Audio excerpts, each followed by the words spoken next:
عزتمند مسلمانانو ورونو زنن تاسو لا یو وظیفه در کومه د استغفر الله ربي من كل ذنب واتوب الیه دا ډیره اسانه وظیفه ده د تاسو شروع کې ان شاء الله الله جل شانه به وسره ستاسو ټول مشکلات ختم کی او ستاسو جایز حاجتونه دا به پوره کی.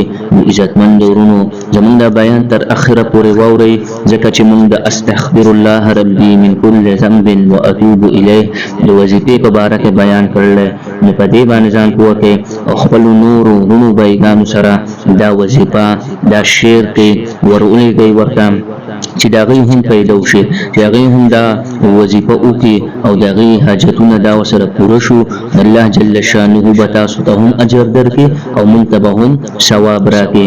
عزتمند ورونو دا ویډیو چې څومره لایک کول شي لایک کړئ او زموږ چینل چې دی سبسکرایب کړئ. راځو وظیفې طرف ته. وظیفه دا استغفر الله ربي من كل ذنب واتوب الیه دا به مونږ سټیم کو.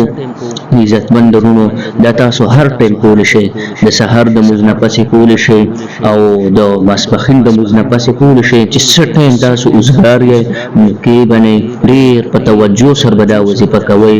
رومبه به تاسو د موږ درو شریف وایي یو پیرا به تاسو د موږ درو شریف وایي نو بیا به تاسو استغفر الله ربي من كل ذنب واتوب الیه دا به تاسو 1000 مرتبه وایي زر پیری. بخره کې بیا به تاسو د موږ درو شریف یو پیرا وایي دې سربساس وظیفه دا به پوره شي. پوهه کې ځان په دې وظیفه باندې پوهه کېږي نو په اخره کې بیا به تاسو دوا غواړئ د دوا نه مخکې به تاسو یو پیرا درو شریف وایي بیا به خپل مشکلاتو لپاره جایز حاجتونو لپاره دوا به غواړئ.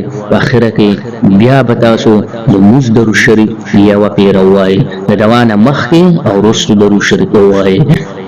د کمی دوانه چې مخکې او وروسته درو شریف ویلی شي دغه دوا د الله جل شانه لرد کوي دغه دوا د الله جل شانه جي قبلې. عزتمند ورونو دا به تر هغه وخت پورې کوي دا وظیفه چې تر څو پورې تاسو مشکلات ختم شوي نه دي تاسو جایز حاجتونه دا پوره شوي دي او په نبی علیه الصلاۃ والسلام باندې چې تاسو څومره زیات درو شریف ویلی شي نبی علیه الصلاۃ والسلام باندې ډیر درو شریف وایي دې سره ګناهونه معاف کیږي. چې څوک څومره زیات درو شریف وایي دومره به نږدې نبی علیه الصلاۃ والسلام سره د هغه بنگلې په جنت کې به وسره زیات نږدې چې دا به اوسېږي بنگله به د وسره یو ځای نږدې به ورته زموږ عزتمند ورونو څومره خوش قسمتي ده چې څوک درو شریف ډیر وایي.